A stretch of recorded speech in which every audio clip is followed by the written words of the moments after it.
Alors, bonjour, bienvenue à tous à l'espace Georges Sadoul pour ce débat sur les inégalités sanitaires dans le monde.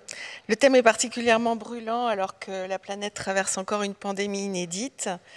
Comme le thème du festival cette année est le corps, nous allons essayer de pas trop nous attarder sur des chiffres et des statistiques, mais plutôt de nous concentrer sur le vécu, le témoignage des patients, des personnels soignants. Nous allons aussi tenter d'aller au-delà des grandes zones de partage entre pays pauvres, pays riches, pour avoir une expertise un peu plus fine au niveau local. Alors j'ai le plaisir de vous présenter nos deux intervenantes. Monsieur dit qu'il n'entend pas bien. Vous m'entendez pas? Ah, et là ça va? Excusez-moi.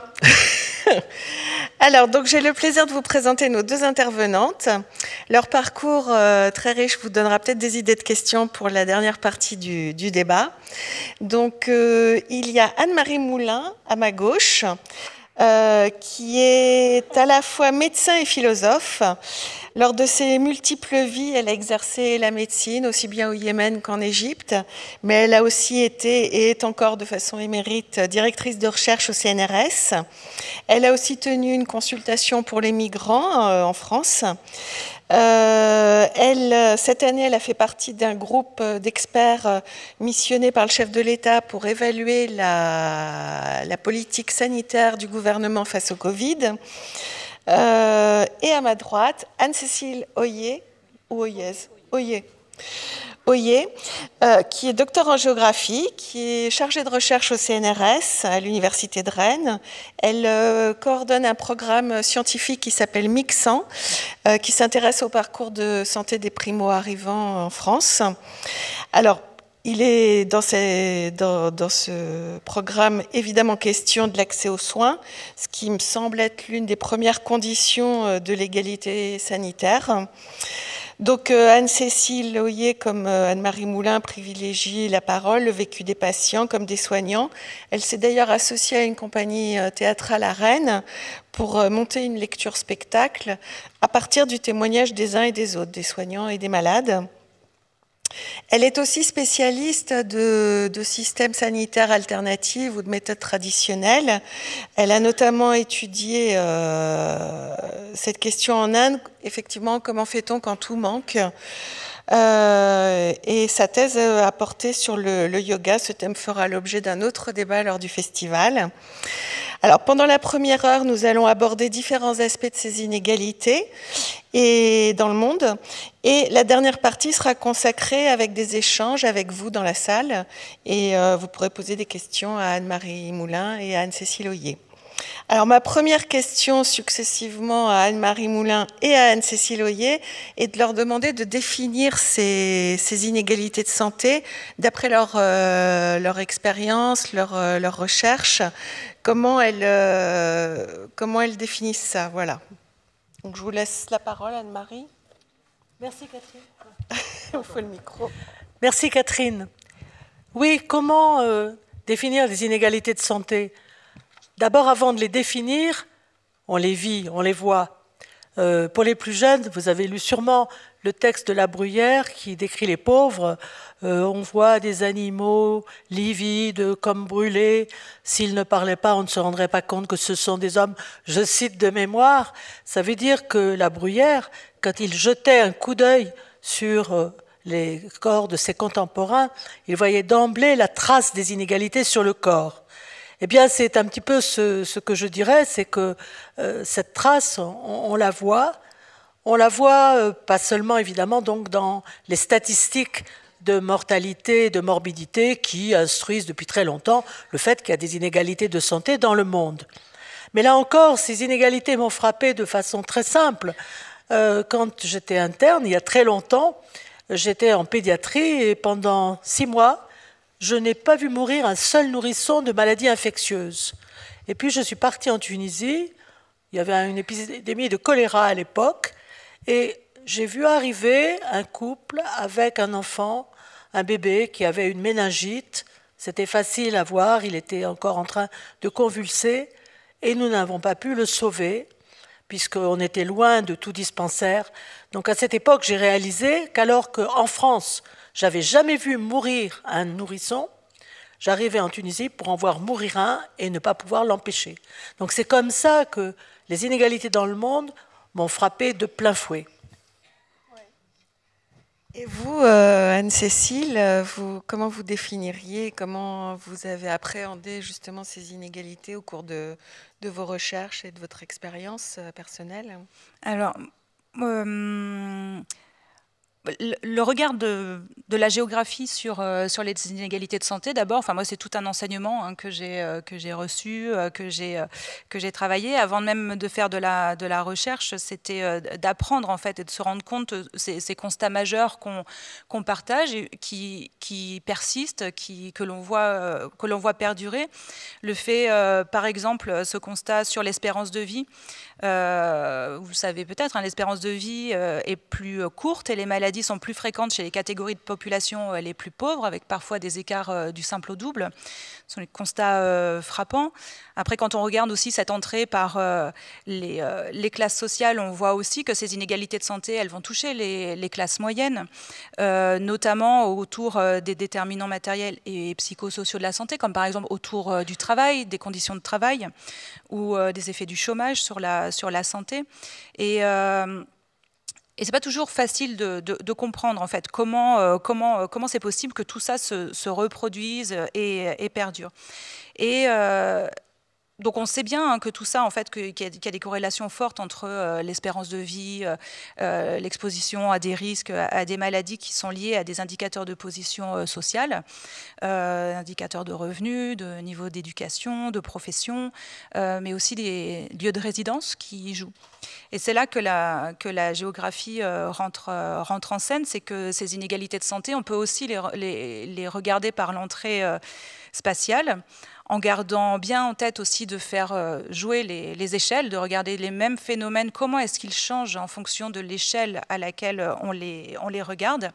Et puis c'est devenu une passion, en fait, la géographie de la santé, de regarder ça de cette façon-là, de voir comment se jouent les interactions entre les acteurs locaux et les acteurs internationaux, telles des associations, les ONG par exemple, qui se mobilisent autour de la santé, comment se repositionnent les acteurs institutionnels face à des crises, à des épidémies, comment est-ce que ça se passe dans le secteur public, dans le secteur privé, etc. Et en tant que géographe aussi, ce qui est fascinant, c'est de voir qu'autour des questions de santé, on n'est pas que dans le monde de la santé, que dans le monde médical. On est aussi amené à porter un regard sur les espaces et sur les lieux pour comprendre l'ensemble des dynamiques sociales qui vont autour de la santé. Comment est-ce que, par exemple, enfin les dynamiques sociales et spatiales, comment par exemple la place de la ville, des environnements urbains, va avoir un rôle important à jouer dans le paysage sanitaire. Les villes, par exemple, peuvent être considérées comme des espaces où il y a plus de précarité qu'ailleurs, où on est plus exposé à des risques. Mais les villes sont aussi potentiellement des lieux d'innovation pour la santé.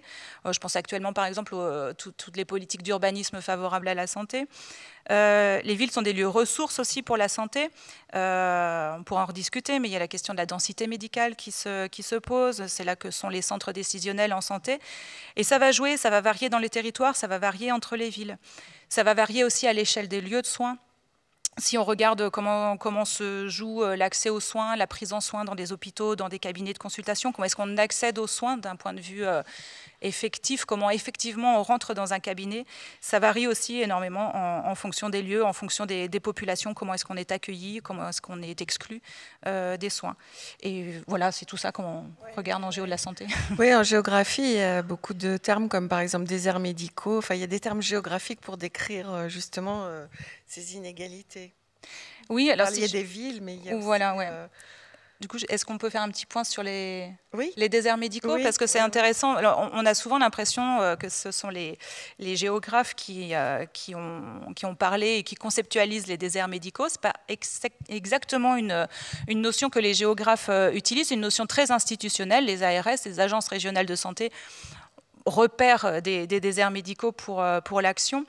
Nous, en géographie, on a une tendance à vouloir déconstruire cette notion des déserts médicaux tout en prenant en compte quand même qu'il existe cette réalité, c'est-à-dire qu'il y a des territoires en tension médicale, il y a des territoires en tension autour des indicateurs de densité médicale, d'accès aux soins, etc. Pourquoi nous, on est un petit peu... comment dire, nuancé par rapport à l'expression de déserts médicaux, c'est qu'en fait, si on regarde à l'échelle nationale, on ne peut pas dire qu'en France, on manque de médecins.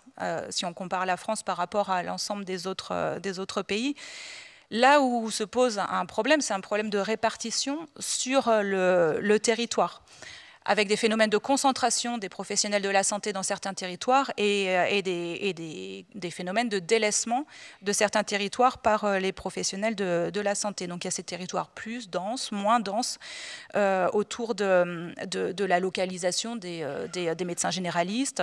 C'est encore plus aigu si on regarde du point de vue de la distribution des spécialistes, par exemple.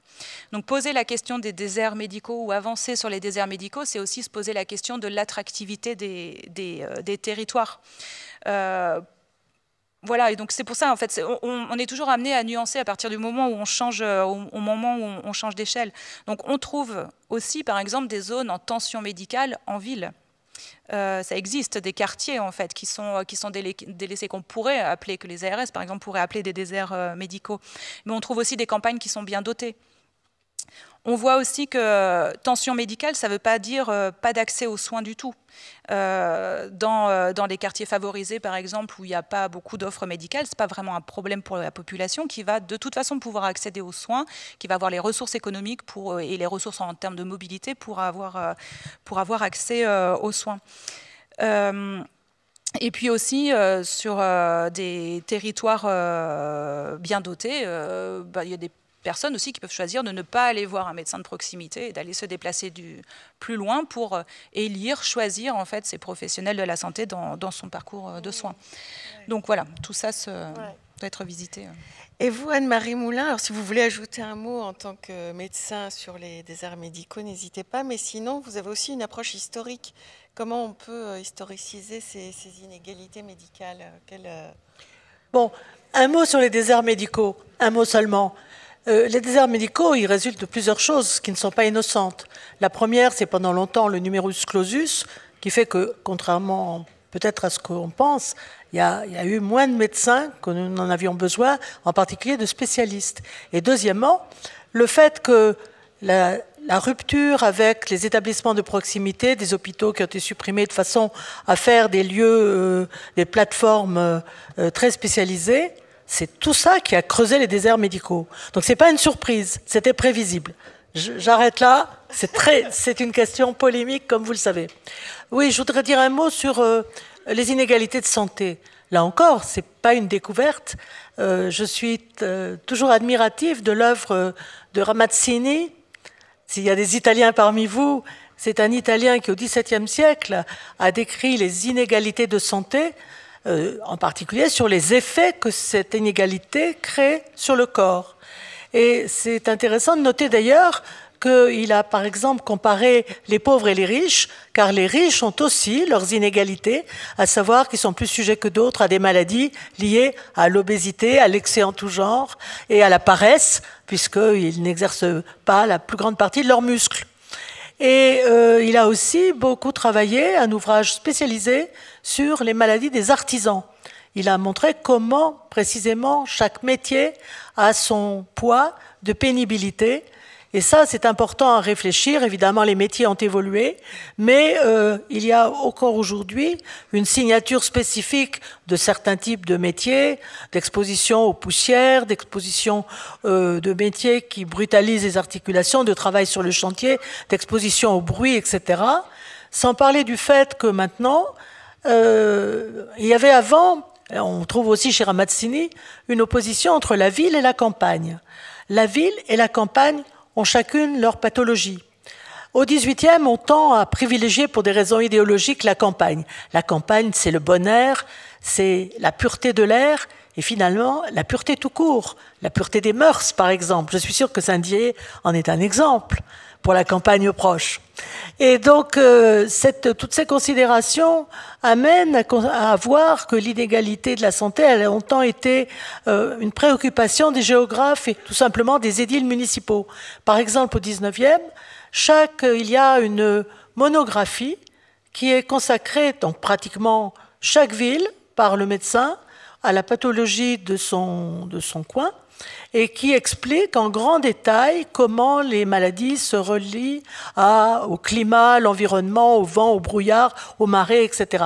Donc tout ça est une forte tradition qui, en fait, irrigue déjà notre connaissance des inégalités de santé. Et puis on arrive à l'OMS, et comme vous le savez, en 1948, elle proclame le droit à la santé, une santé globale, mentale, physique, etc. Mais finalement, l'OMS mettra beaucoup de temps avant de mettre par écrit les déterminants socio-économiques de la santé, alors qu'ils étaient potentiellement en germe dans cette définition du droit à la santé. Et ce n'est qu'après, dans les années 90, que l'OMS s'ébranle en publiant, il y a par exemple l'ouvrage d'un nommé Sir Marmot, qui énumère en de très nombreuses pages tous les déterminants socio-économiques de la santé. On a mis donc beaucoup de temps à mettre tout ça sur le papier, mais il est évident que ces inégalités de santé, elles ont été envisagées très tôt et ensuite évidemment amplifiées par le discours des géographes de la santé. Je rends hommage à certains que je connais particulièrement, mais Gérard Salem par exemple, Atlas de la santé, qui montre que la France est divisée par une grande diagonale avec une grande différence d'espérance de vie et de morbidité entre en gros le sud et le nord. Et aussi à Jeanne-Marie Amatros, qui dans une revue qui s'appelait Géos, si je me souviens bien, expliquait justement toutes ces inégalités de santé à partir d'analyses locales, mais pas seulement en France, pas seulement en Seine-Saint-Denis, mais aussi dans des contrées plus lointaines. Voilà, donc ça n'est pas une surprise, et aujourd'hui, reparler des inégalités de santé, c'est donc s'engager dans une longue tradition, avec quand même une reconnaissance de facteurs complètement nouveaux, qui sont que l'évolution des techniques, mais aussi l'évolution de l'industrie et des déplacements a modifié les données. Par exemple, au Burkina, à la campagne, des femmes qui normalement devraient bénéficier au moins d'un climat sain, en fait, sont atteintes par une pollution liée à leur travail. Par exemple, elles épluchent les noix de cajou, elles préparent les noix de cajou. Ces noix de cajou portent des traces des pesticides, et c'est l'occasion de rappeler que les travailleurs agricoles, y compris en France, peuvent souffrir dans leur corps des réactions liées à l'usage des pesticides. Oui, vous voulez rebondir, Cécile ? Je ne veux pas déborder votre rôle d'animatrice, mais du coup, je voulais juste rebondir, Anne-Marie, sur ces topographies médicales un petit peu qui ont été faites du coup plutôt à la fin du 19e et au début du 20e.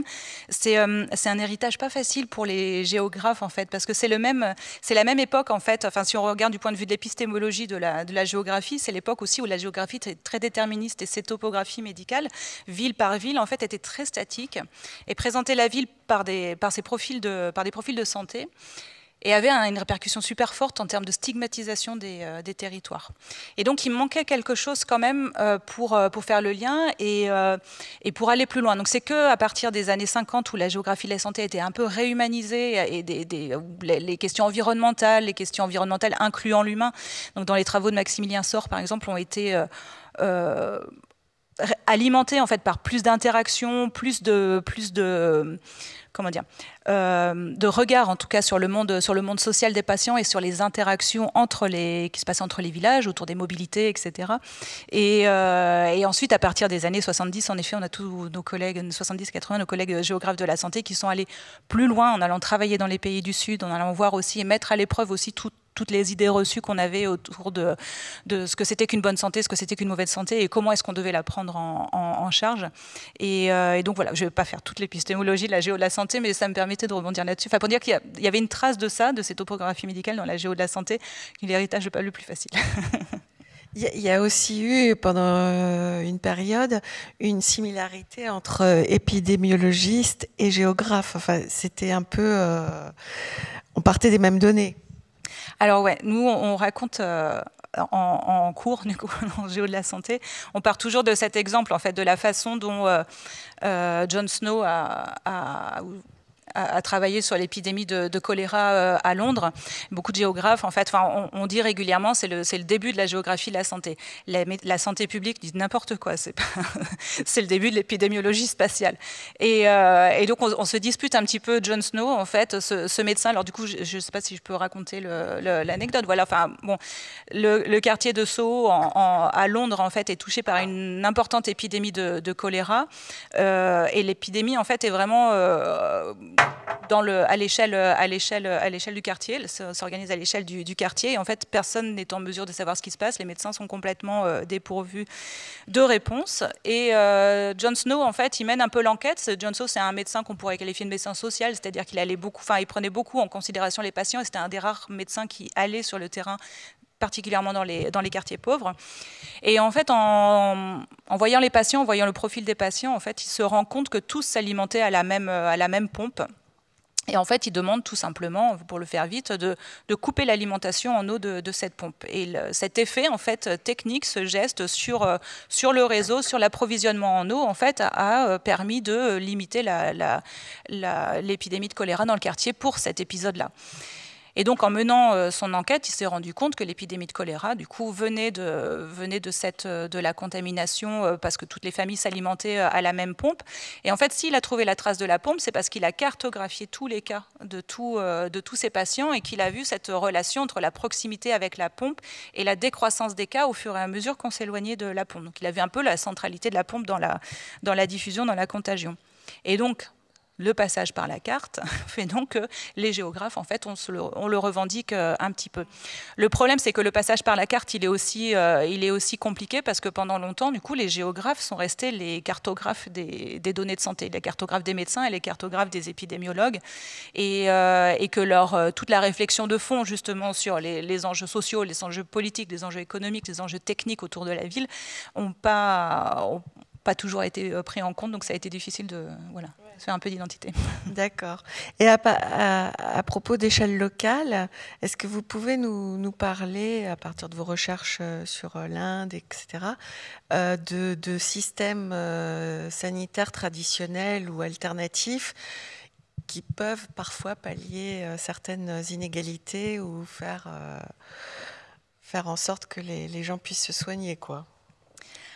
Alors, moi, quand je suis partie travailler en Inde, spécialement sur les médecines indiennes, alors c'était pas dans une optique de travailler sur les inégalités exactement. Ouais. Moi, ce qui m'intéressait, c'était de travailler sur l'altérité en santé, sur la différence. On n'est pas dans les inégalités, mais on n'est pas loin.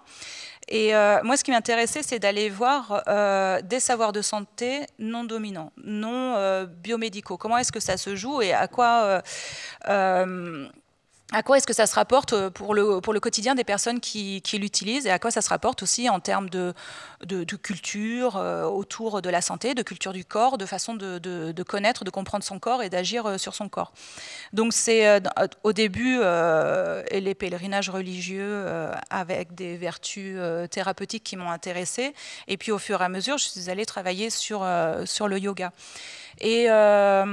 Et cette idée, en fait, que les médecines traditionnelles dans les pays du Sud sont destinées aux patients pauvres qui ne peuvent pas se soigner, elle ne correspond pas exactement à une réalité. C'est pas exactement ça qui se joue.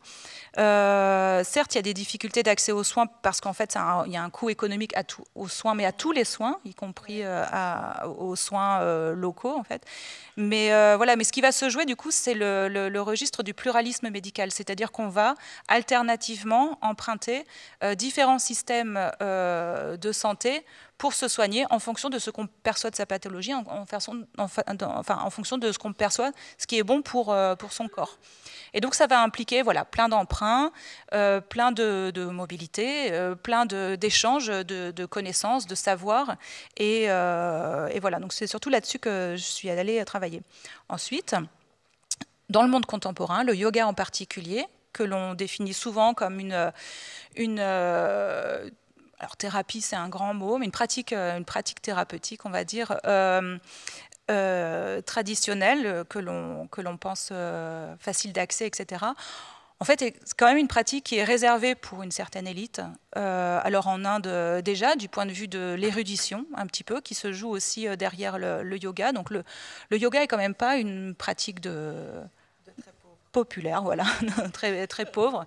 Et c'est un petit peu la même chose. C'est un petit peu la même chose dans sa version exportée. Alors maintenant, de plus en plus, c'est que c'est de plus en plus ouvert et on trouve du yoga un peu popularisé que l'on peut faire dans des endroits simples, etc. Moi, à l'époque où je travaillais sur le yoga, il y avait quand même des gros centres de yoga internationaux avec des coûts d'accès assez importants, avec un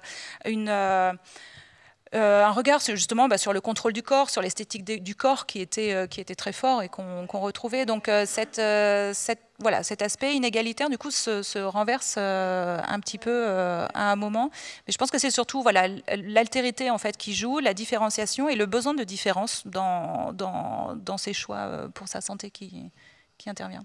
D'accord. Alors pour revenir aux inégalités, on l'a vu pendant la crise sanitaire, les chiffres n'étaient pas les mêmes en Seine-Saint-Denis ou à Mayotte qu'à Paris. Et donc, je voulais vous demander, vous interroger successivement l'une et l'autre sur ce qu'a révélé, selon vous, cette crise sanitaire. Anne-Marie. C'était tout à fait prévisible. La crise sanitaire, elle a manifesté et aggravé des inégalités connues. Je vous renvoie à l'enquête qui a été faite par l'INSERM avec Nathalie Bajos, qui a paru dans Le Monde, dont les résultats globalement ont montré que la morbidité et la morbilité, même chez les jeunes, contrairement à l'ensemble de la population, avaient été plus élevées, en particulier en Seine-Saint-Denis, et marquaient une corrélation évidente avec le niveau socio-économique, avec l'entassement dans les logements, avec la précarité, le chômage, etc.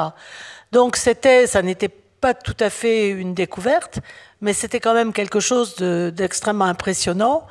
Et quelque part, cette inégalité a été aggravée par le fait qu'une partie de cette population est invisible. Elle est invisible aux travailleurs sociaux, d'où d'ailleurs le mot d'ordre qui a été lancé d'aller vers, c'est-à-dire qu'au lieu de parquer l'assistance de santé, l'assistance sociale dans des bureaux qui, au début de la pandémie, étaient fermés, les associations étaient moins actives parce que souvent elles sont animées par des retraités qui se sont évidemment repliés chez eux parce qu'on leur avait dit d'être confinés. Et pour toutes ces raisons, cette population a été particulièrement donc abandonnée, livrée à elle-même. Mais en même temps, je voudrais insister sur le fait que l'idée d'aller vers, c'est-à-dire de les dépister, n'est pas nécessairement efficace immédiatement. En effet, ces populations sont invisibles et quelque part, elles tiennent parfois à rester invisibles parce qu'elles ont peur d'être traquées, dépistées, marquées, etc.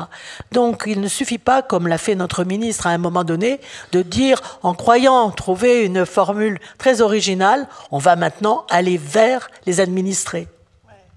Et vous, Anne-Cécile, comment vous avez vécu cette crise? Qu'est-ce qu'elle vous a enseigné? Oui, comme Anne-Marie, c'était mais évidemment, ça allait arriver. Voilà, beaucoup de signaux. Et puis tout le travail des historiens de la santé, en fait, nous donnait des signaux d'alerte sur le fait que les crises en fait sanitaires à l'échelle mondiale n'étaient pas finies. Donc celle-ci est arrivée et elle a fait un effet loupe, un effet très amplificateur sur des inégalités qu'on voyait déjà. Donc pour moi ça a été voilà, j'étais en plein terrain sur des questions de parcours de soins de femmes enceintes et étrangères récemment arrivées sur le territoire avec beaucoup de situations de précarité résidentielle et de vécu à la rue en fait pour le dire, vécu à la rue pendant les grossesses.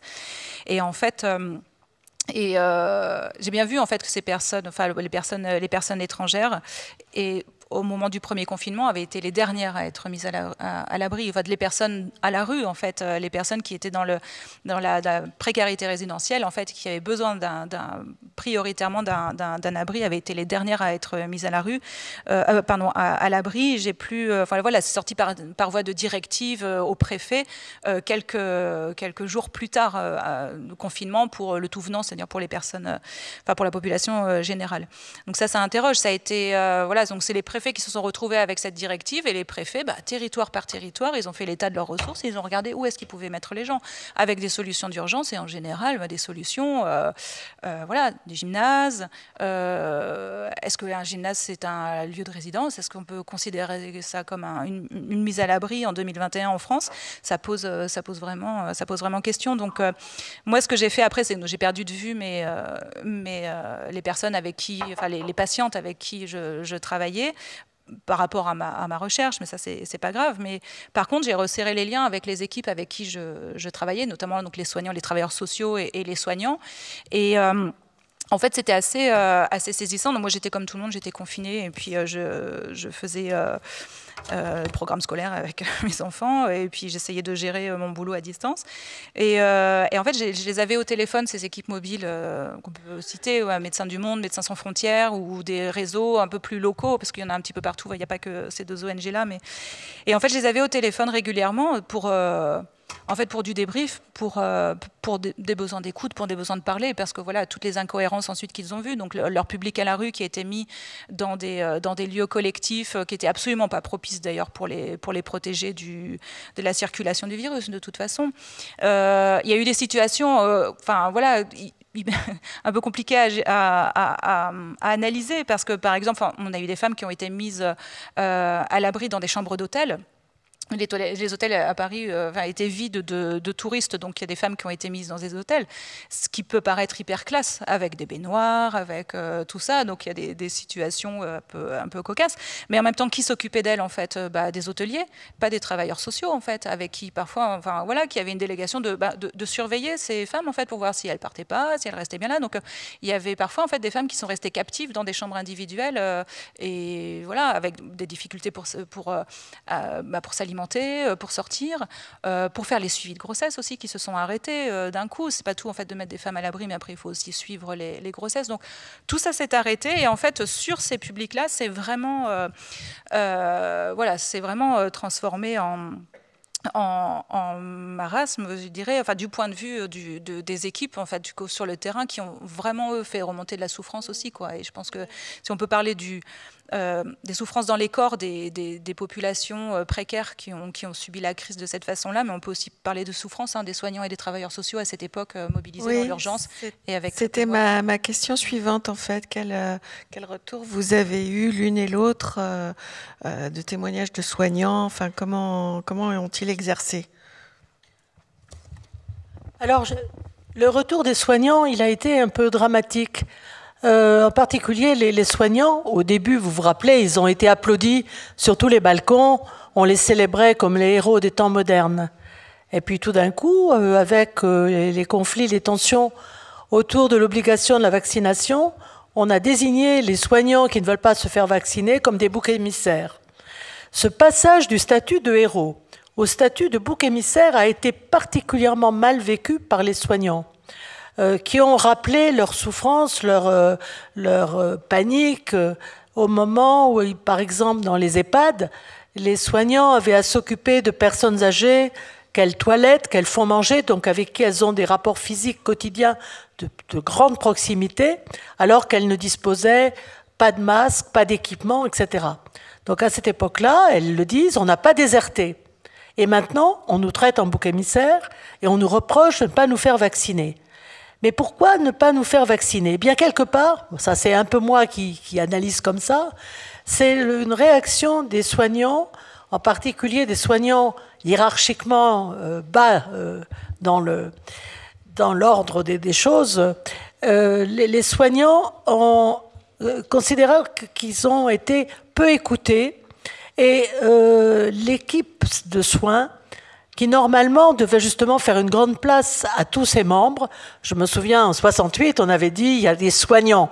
Il n'y a plus des médecins, des infirmières et des aides-soignantes et des femmes de ménage, il y a des soignants. Eh bien, justement, cette équipe a été fracturée depuis des années, ce qui a fragilisé en particulier les hôpitaux et les EHPAD.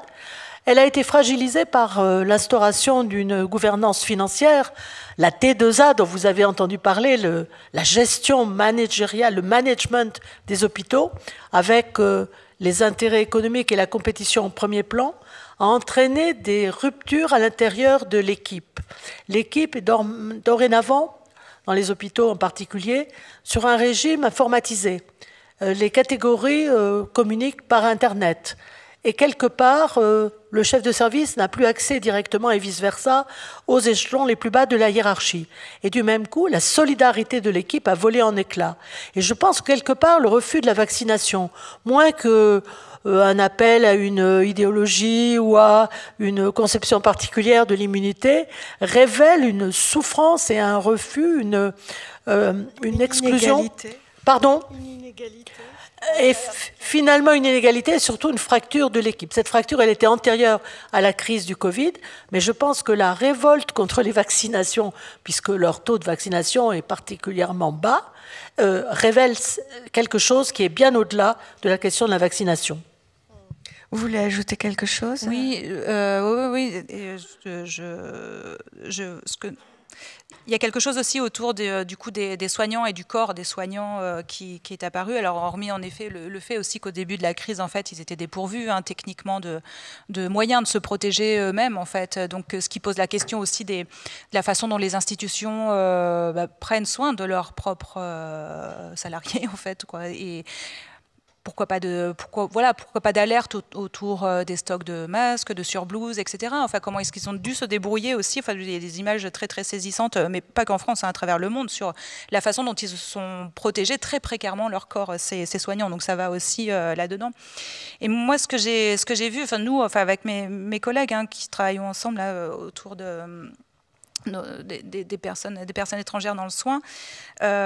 C'est aussi, quand on disait tout à l'heure, effet loupe des inégalités, c'est aussi la découverte ou redécouverte, je ne sais pas à quel niveau ça se joue pour tout le monde, mais de la crise de l'hôpital, en fait, et de tout ce dont Anne-Marie parlait autour de la T2A, les logiques managériales, les logiques financières qui sont mises en avant. En fait, ça faisait longtemps déjà que les soignants, en fait, le vivaient mal, et en fait, en particulier ceux qui s'occupent de publics précaires, en fait. Donc, parce que, dans plusieurs travaux de géographes de la santé qui travaillent sur les publics précaires, on voit bien que à la précarité des publics correspond la précarité des conditions de travail des soignants qui vont s'occuper des précaires, ce qui dit vraiment beaucoup de choses en termes d'inégalité face à la façon dont on va gérer les parcours de soins des populations précaires. Et donc, il y avait beaucoup de choses, en fait, beaucoup de signaux de souffrance, en fait. Maintenant que je revisite ce que j'ai entendu auprès des soignants avant la crise, tous ces signaux de souffrance qui étaient là, sur les dysfonctionnements, qui nous parlaient déjà beaucoup des dysfonctionnements du secteur de la santé, alors dans le public et dans le privé aussi. Des dysfonctionnements du secteur du travail social, autour du manque de personnel, du manque de moyens, du manque d'autonomie dans leur pratique, de ce contrôle permanent de la hiérarchie, là, par voie Internet, etc. Les contrôles et la pression gestionnaire, les logiques managériales qui arrivent précipitamment autour de l'activité médicale et sociale étaient déjà très présentes, en fait, comme difficulté, comme souffrance avant la crise. Et puis tout ce travail qui est demandé aux équipes, de travail de coordination, de travail en coordination, qui demande beaucoup de temps, beaucoup de travail, cette appétence là de nos institutions pour l'aller vers. En effet, l'aller vers, c'est pas nouveau, en fait. Ce dont parlait Anne-Marie tout à l'heure, c'est-à-dire ces équipes mobiles qui vont aller vers le public, ça existait déjà avant. Mais c'était quand même des signes de la très grande précarité. Le fait que ça se généralise maintenant et qu'on mette énormément de moyens de plus en plus vers des pratiques d'aller vers, c'est-à-dire qu'on fasse sortir les équipes des lieux de soins pour aller directement vers les publics. Enfin, derrière ça, il n'y a pas nécessairement du point de vue des institutions, des logiques de bienveillance à l'égard des publics. Ce sont quand même des logiques de rationalisation des coûts, etc., hein, du soin en fait et des personnels médicaux. Donc tout ça est c'est un ensemble de signaux en fait qui montrent que les inégalités en fait elles traversent aussi le monde des soignants. Nous aussi à travers nos travaux, je rajouterai juste ça rapidement, c'est ce que je disais tout à l'heure, la précarité des publics qui rejaillit sur la déqualification des professionnels qui les prennent en soin. Nous, on travaille beaucoup auprès de soignants qui exercent en PASS. Les PASS sont les permanences d'accès aux soins de santé. En gros, c'est le service social de l'hôpital qui va intervenir pour régler les problèmes administratifs de couverture maladie pour les patients qui n'en ont pas, ou la question des sorties d'hospitalisation quand le logement n'est pas assuré, etc. Donc, c'est un service pluridisciplinaire où il y a des assistantes sociales et où il y a des médecins, des infirmières, des sages-femmes. Et bien, exercer en PASS dans un hôpital, c'est pas exercer en chirurgie cardiaque, il y a un petit différentiel. Et puis aujourd'hui, je pense qu'il faut le dire, nous on l'a vu sur le terrain, s'engager auprès d'un public migrant précaire dans l'hôpital public, c'est aussi quelque part se confronter à des préjugés type raciste qui existent au sein de l'institution. Donc la catégorisation des patients étrangers va avec la catégorisation des soignants qui vont s'en occuper. Et il y a des situations de tension assez importantes entre les équipes autour de leurs interventions, autour de l'éthique des soins, etc. Et donc cette question des inégalités, elle fragmente aussi beaucoup le travail soignant. Est-ce que je peux dire un mot sur les PASS ? Oui, je dirais un mot sur les PASS. Les PASS, c'est donc des structures mixtes, des structures où le patient est simultanément, en même temps, pris en charge sur le plan médical et sur le plan social. Ça n'est pas une structure qui caractérise tous les hôpitaux. Et en plus, ils ont reçu des noms, pas de grands médecins, mais des noms de poètes maudits comme Richepin, Verlaine, etc. Donc ces structures, ces PASS, reposent sur un financement très particulier qui est en danger, qui actuellement, il n'est pas nécessairement pérennisé. Je ne sais pas ce qu'il en est chez vous à Saint-Dié, mais en tout cas, c'est quelque chose qui n'est pas une caractéristique de tous les hôpitaux et qui pourrait, dans les jours à venir, se trouver en difficulté. C'était juste un... D'accord. Alors, pour revenir au corps, on a entendu, si on écoute la parole de ceux qui s'opposent ou ont peur du vaccin, on a entendu la revendication d'une intégrité corporelle qu'on n'avait jamais mis en avant autant avant, j'ai l'impression. Qu'est-ce que vous en pensez ? Je pense que l'intégrité corporelle, c'est effectivement quelque part une revendication récente. Remarquons bien que quelque part, le progrès médical s'est marqué justement par une rupture de cette intégrité corporelle. La chirurgie, la greffe par exemple, qui consiste à remplacer un lobe de poumon par exemple ou un rein, vous voyez bien que quelque part, il y a un franchissement de l'intégrité corporelle. Mais ce franchissement, il était admis au nom du progrès que représentent des années de survie grâce à un organe supplémentaire. Et donc, cette intégrité n'était pas vraiment au premier plan. Et c'est quelque chose qui a frappé que dans les revendications, y compris des bourgeois, de ne pas se faire vacciner, il y a la notion « on ne touche pas à mon corps ». C'était déjà quelque part présent dans la résistance à la mammographie, par exemple. La radio étant considérée comme une sorte d'irruption symbolique des rayons qui traversent le corps et qui, quelque part, franchissent une intimité qu'ils ne devraient pas franchir. Donc tout ça, je pense aussi, relève de l'importance de l'individualité. Aujourd'hui, l'individu, c'est pour ça qu'il n'est guère sensible à la question de l'immunité collective. Ça, c'est un autre problème. Au fond, il plaide pour l'intégrité de son propre territoire. Et ça explique un certain nombre des réactions, en particulier à l'immunisation. Alors pour finir sur cette crise sanitaire, on a vu apparaître de nouvelles pathologies. Par exemple, on a parlé d'un syndrome post-traumatique après de longs séjours en réanimation. On a vu aussi apparaître de nouvelles souffrances, le désarroi de ceux qui sont atteints d'un Covid long, ou alors la douleur de personnes âgées qui ont dû subir un isolement long, soit en EHPAD, soit chez eux lors des premiers confinements. Qu'est-ce que vous avez appris de tout ça, de ces retours? Et est-ce que c'est pas la première fois qu'on a autant de retours collectifs sur une expérience sanitaire massive comme ça? Anne-Marie? Le long Covid, c'est quelque chose qui est réactif, qui nous fait regarder historiquement sur ce qui s'est passé autrefois après les épidémies. Il y a plusieurs choses à dire, en particulier le fait que jusqu'à présent, une fois qu'une épidémie était passée, on comptait les morts, mais on oubliait. Et la grippe, par exemple, la grande épidémie de grippe de 1918 a été oubliée tellement les survivants étaient pressés de passer à autre chose et de revivre.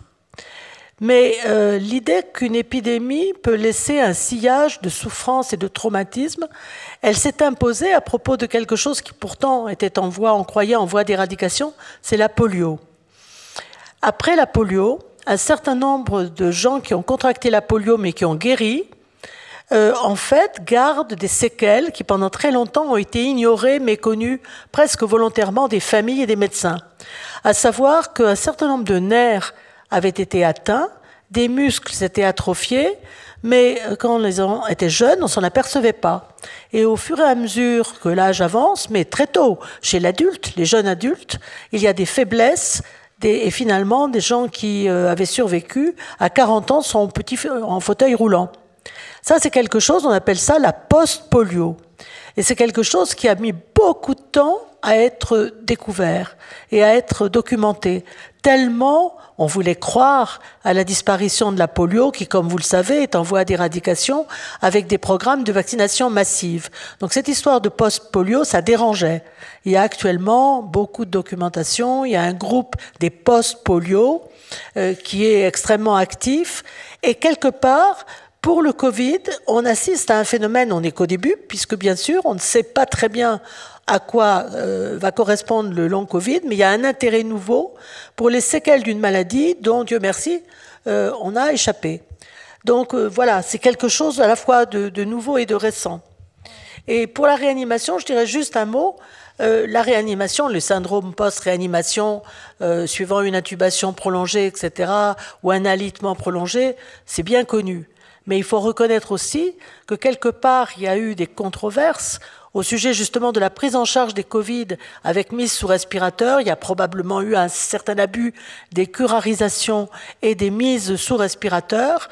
Et les anesthésistes ont appris sur le tas, on ne peut pas le leur reprocher, mais en même temps, ça a certainement beaucoup augmenté le nombre des séquelles du Covid et de son traitement. Et vous, Anne-Cécile? Moi, sur cette question-là, c'est pas facile, parce que c'est en effet des retours qui sont en train de se faire et qui sont très éclectiques et très récents. Donc moi, là, je serais bien en peine de répondre. Mais ce que ça m'évoque aussi, en fait, là, quand le Covid devient long, c'est-à-dire quelque part quand il se chronicise, en fait, quand il devient maladie, quand il rentre dans le champ de la maladie chronique, quand tous les effets du Covid, en fait, rentrent aussi dans le champ de la souffrance psychique, ça me fait penser qu'on n'a pas parlé de santé mentale et qu'on est aussi, voilà, dans les inégalités dont on parlait tout à l'heure au sein des secteurs de la santé. Cette crise, elle a aussi révélé la pénurie, pour dire un mot un peu neutre, je sais pas, dans le champ de la santé mentale, et le besoin impérieux de revaloriser ce champ de la santé mentale. Donc je parle bien de santé mentale pour être dans les soins psychiques au sens très large. Et puis aussi, cette crise, elle nous a fait aussi... nous, c'est globalement, la communauté, chercheurs, comment est-ce qu'on voit ça aussi? C'est la place de la promotion de la santé dans la compréhension, dans la connaissance des maladies, mais aussi des soins, et puis aussi des techniques que les patients peuvent mettre en œuvre eux-mêmes ou pour leurs proches pour se soigner. Donc voilà, c'est surtout en fait des portes ouvertes pour aller investiguer plus en fait dans ces champs-là de la santé qui se sont ouverts pour nous. Ouais. Ouais. Alors avant de passer aux questions du public, est-ce que vous voulez ajouter un mot en guise de conclusion ou une nouvelle piste de réflexion, comme vous venez de le faire, Anne-Cécile? Voilà, moi j'ai fait. Je voudrais dire que vous aviez évoqué tout à l'heure, quand on discutait, est-ce qu'on a des leçons à apprendre du reste du monde? Est-ce que, par exemple, il y a des techniques du corps, etc., qui pourraient nous aider?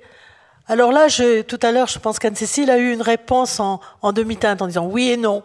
Il faudrait, ça serait l'objet d'une autre table ronde, de savoir qu'est-ce qu'on peut apprendre des techniques thérapeutiques, des thérapeutiques du souffle, des thérapeutiques du corps, de la méditation, et peut-être aussi, là c'est un domaine que je connais mal, des ventouses, dans la mesure où quelque part, de toute façon, ces techniques mettent en jeu l'attention portée par une personne à une autre personne. Donc c'est très difficile de faire la part du geste technique, la ventouse, à la chaleur humaine, au toucher, etc. Toutes choses d'ailleurs qui sont défiées par la distanciation sociale. L'absence de toucher est quelque chose qui est tout à fait gravissime.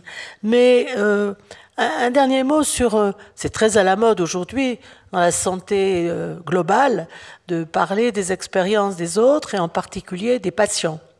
Alors il y a donc d'un côté, par exemple en Suisse, il y a les patients qui sont maintenant des sortes de spécialistes qui sont intégrés dans des structures de réflexion et de pratique à l'intérieur de l'hôpital. Comme d'habitude, Genève est tout à fait... Mais il y a aussi cet effort dans certains pays d'Afrique, par exemple, où il y a eu l'expérience dite des mamans lumière. Alors les mamans lumière, c'est à propos de l'accouchement et de l'allaitement, le fait qu'on a bien réalisé que l'OMS, qui bombarde sans arrêt des directives sur ce qu'il faut faire, en particulier pour les femmes qui sont séropositives, allaiter, pas allaiter, allaiter exclusivement, etc., etc., de faire appel au savoir-faire et à la compréhension de certaines femmes, des femmes locales, pas des sages-femmes, des femmes locales qui ont des idées sur ce qu'il faut faire vis-à-vis des enfants, en particulier la façon de les tenir, de les nourrir, etc. Malheureusement, je ferai quelques bémols sur cette expérience des mamans lumière. C'est très beau dans le principe. Lumière, ça évoque pour nous le 18e, etc. Mais pour tout le monde, ça évoque la bonne lumière du soleil. Eh bien, c'est parfois pris en charge par les organisations sous une forme un peu caricaturale. Donc, les expériences du tiers-monde, les expériences d'ailleurs, oui, mais c'est un petit peu difficile. Et là encore, ça supposerait une autre table ronde. Bon, je suis sûre que vous avez plein de questions à poser à Anne-Cécile et merci. Anne-Cécile Oyer et Anne-Marie Moulin, un micro va circuler dans la salle si vous levez la main.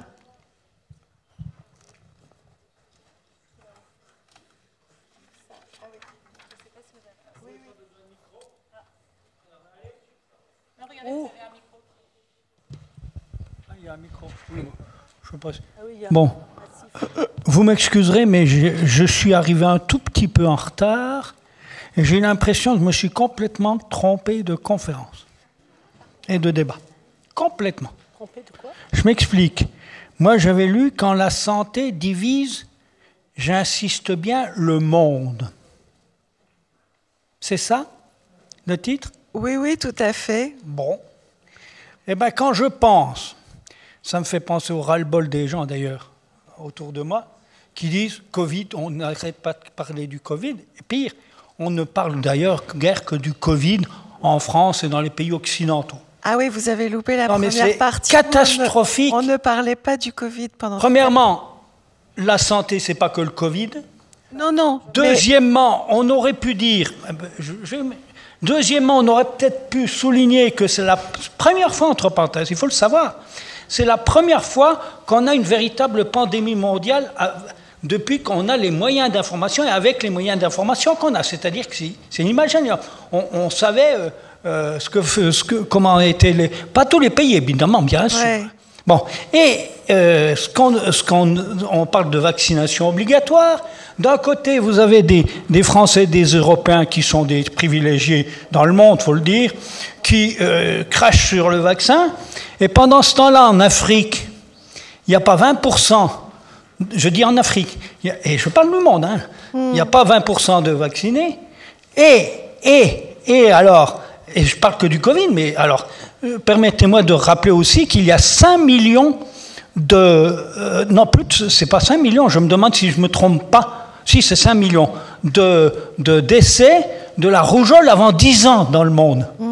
Ouais, Alors, vous m'excuserez, comparé au problème, je regrette, au problème uniquement traité du Covid, ça me paraît incroyable. Alors, Dernier point, je termine en vous disant ceci. J'ai perdu 2 amis du Covid. Vous savez où? C'était un couple qui était à la fois paraguayen et français. Un couple d'amis, vraiment de grands amis. Ils ne sont pas revenus du Paraguay. Parce qu'en Amérique du Sud, y compris en Guyane d'ailleurs, en Amérique du Sud, il y a une pandémie qui s'est extrêmement répandue à cause de mesures véritablement politiques d'ailleurs, entre parenthèses. Alors, vous m'excuserez, mais ça c'est la dimension mondiale. J'ajoute que je parle du Covid, mais je voudrais vous dire aussi, un dernier point, c'est sur le sida, le VIH.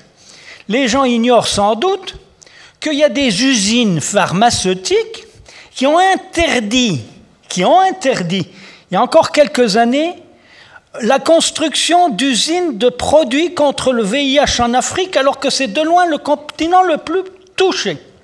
Deuxièmement, je rappelle que Nestlé a répandu du lait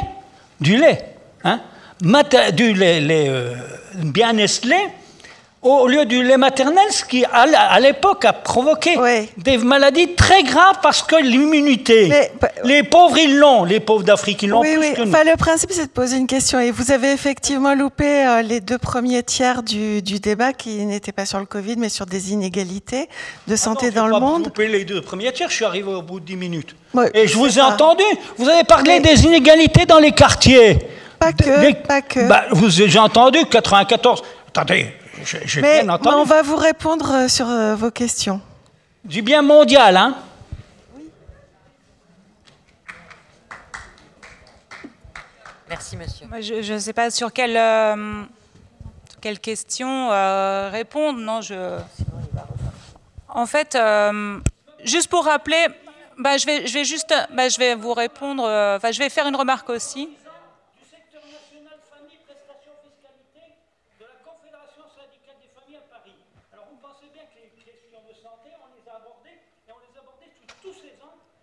C'est très bien. Non, mais oui. Non, mais on reconnaît votre engagement et ça, on le sent bien, il n'y a pas de problème. Je pense juste, pour resituer le propos, après pour reprendre d'autres questions, on est quand même... on n'est pas nécessairement des spécialistes de la santé dans le monde. On aurait pu vous dresser un très très grand tableau et presque un catalogue en fait de tout ça. Je pense que tout le monde les connaît à peu près ou sait où aller trouver ces informations. Voilà, on est venu en fait humblement parler de ce qu'on maîtrise le mieux parce qu'en fait aujourd'hui, voilà, la parole scientifique aussi, elle n'est pas facile, elle est mise à l'épreuve de toutes parts. Et donc on a, je pense, souhaité parler de ce qu'on maîtrisait le mieux aujourd'hui, donc en toute humilité. Et voilà. Vous avez d'autres questions peut-être? Oui, il y a un jeune homme au fond là.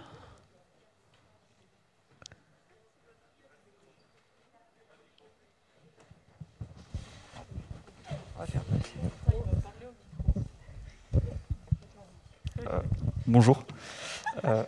J'avais une petite question par rapport... que pensez-vous de fédéraliser le système de santé à un niveau européen?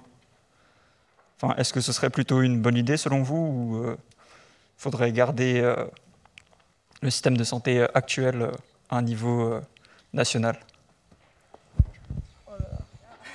Et plus largement aussi au niveau mondial peut-être. Enfin, oui. Parce que là, il y a eu des recherches sur le vaccin qui ont été mondiales, etc. Du coup, ça ne serait pas une question qui touche qu'au domaine de la santé, mais plutôt à l'Europe fédérale et à tout ce qui va avec. Du coup, tous les secteurs publics, c'est-à-dire et l'éducation et voilà, tous ces secteurs-là. Franchement, personnellement, je n'ai pas d'avis sur cette optique. Juste, qu'est-ce qu'on pourrait... Qu'est-ce qu'on pourrait rappeler à ce sujet? C'est-à-dire que l'Europe a en effet pas de compétences en santé, c'est-à-dire pas la compétence de dire aux États ce qu'ils doivent faire à l'intérieur de leur système de santé, ce qui en effet pose un problème de diversité et du coup ça génère des inégalités parce qu'en fait chaque pays, du coup, est orienté par une politique nationale qui peut changer en fonction du moment où le vent politique change, mais ça serait pareil sur une Europe fédérale aussi, hein, de toute façon. Et ensuite, qu'est-ce que... voilà, pour l'instant, c'est vrai que les prérogatives de l'Union européenne, elles ont quand même été mises à l'épreuve pendant la crise sanitaire, si on peut en redire un mot quand même, parce que justement, elle permet d'éclairer ça. C'est quoi l'action en santé, en situation d'urgence, en temps de crise, et où on a besoin de réagir dans une temporalité courte, à quoi sert l'Union européenne, en effet. Surtout qu'en fait, elle a en charge la gestion des crises, et que, pour le coup, on aurait pu attendre, en effet, qu'elle gère des stocks, qu'elle gère tout ça. Ça n'a pas été le cas. Donc, je suis vraiment désolée de ne pas pouvoir répondre à la question, mais juste la remettre en contexte, et plutôt l'interroger à plus long terme, mais... voilà, je ne saurais pas plus. Vous avez un avis, vous, sur Moi, je voudrais dire un mot. C'est bien que vous autres, les jeunes, vous croyez à l'avenir de l'Europe et à la possible synergie de l'Europe en matière de santé. Mais je reconnais que de ce point de vue-là, la pandémie a été un choc, parce qu'il y a eu, au nom de la souveraineté nationale, il y a eu une sorte, littéralement, de débandade de l'Europe devant la pandémie. Et actuellement, la production des vaccins et l'application de la stratégie vaccinale, elle est diverse suivant les pays. Sans parler du fait qu'ils s'approvisionnent. Après avoir déclaré qu'ils ne prendraient aucune mesure indépendante sans se consulter les uns les autres, en fait, une partie des pays de l'Union européenne a fait cavalier seul en faisant des accords avec les producteurs de vaccins. Donc, tout à la fois, vous avez tout à fait raison, mais compte tenu du maintien de la souveraineté en matière de santé, je pense qu'on ne peut qu'être un tout petit peu sceptique et inquiet sur l'avenir, mais encore une fois, l'avenir est entre vos mains. D'autres questions ?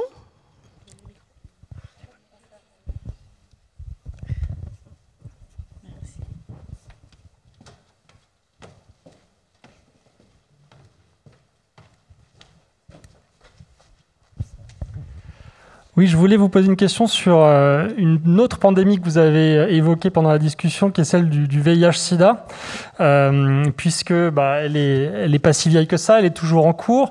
Elle arrive, alors on pourrait discuter avec ce que vient de dire le monsieur, mais elle a débuté dans une période où il y avait déjà des moyens de médiatisation assez importants. Elle pose des questions entre les pays du Nord et les pays du Sud.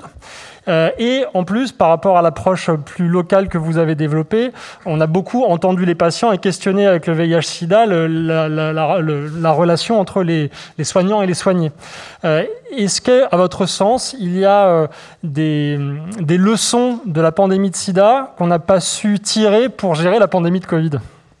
Là, vous faites écho à France Lair et à un petit groupe qui, vous le savez probablement, et votre question n'est pas innocente, qui, dès le mois de mars-avril, a envoyé une sorte de sommation au Conseil scientifique, qui est composé en partie de personnes qui ont été impliquées dans la lutte contre le sida, en premier lieu Delfrécy, son président, et pour dire, mais alors vous avez complètement oublié la leçon du sida, on a fait d'énormes progrès grâce à l'implication des patients, leur intervention dans les associations, dans les ONG, y compris au moment des congrès scientifiques, c'était la première fois que des malades assistaient, participaient, intervenaient à des congrès scientifiques internationaux.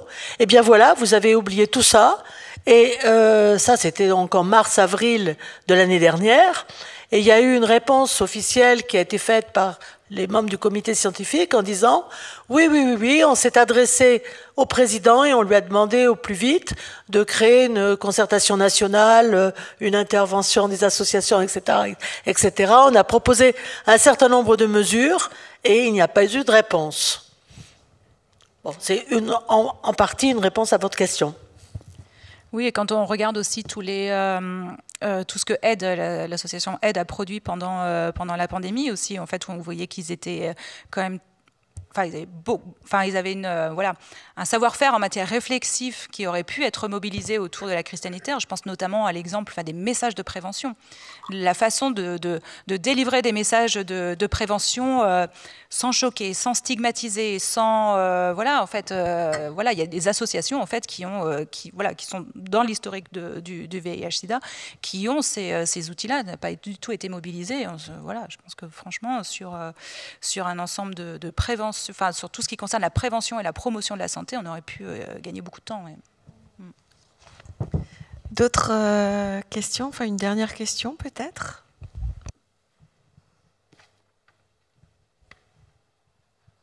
Non?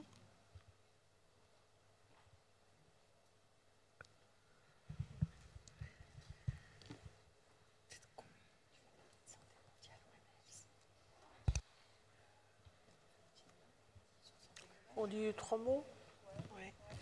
On va parler de santé globale, One Health.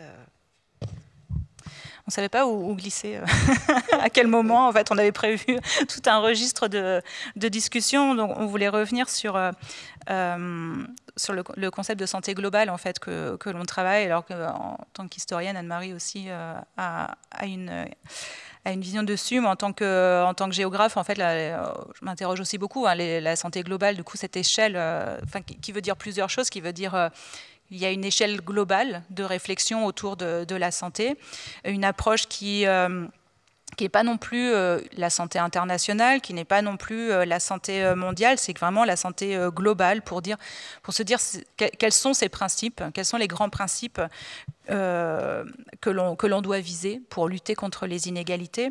Donc la santé globale, c'est défini par l'OMS, c'est un concept dont on entend souvent parler. L'idée, c'est que la santé, c'est pour tous, que la santé, c'est par tous, par tout type d'acteurs, y compris les malades et leurs proches.